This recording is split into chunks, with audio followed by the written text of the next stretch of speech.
Mr. Witness, yung tanong is, ano ba yung mga ebidensya na nakalap ng inyong team?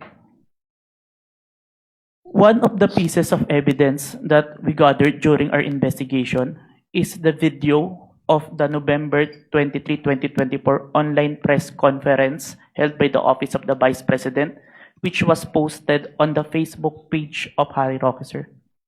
Facebook page of whom? Harry Roque, sir. Harry Roque. Okay. Yes, sir. Mr. Witness, sinabi mo, you gathered.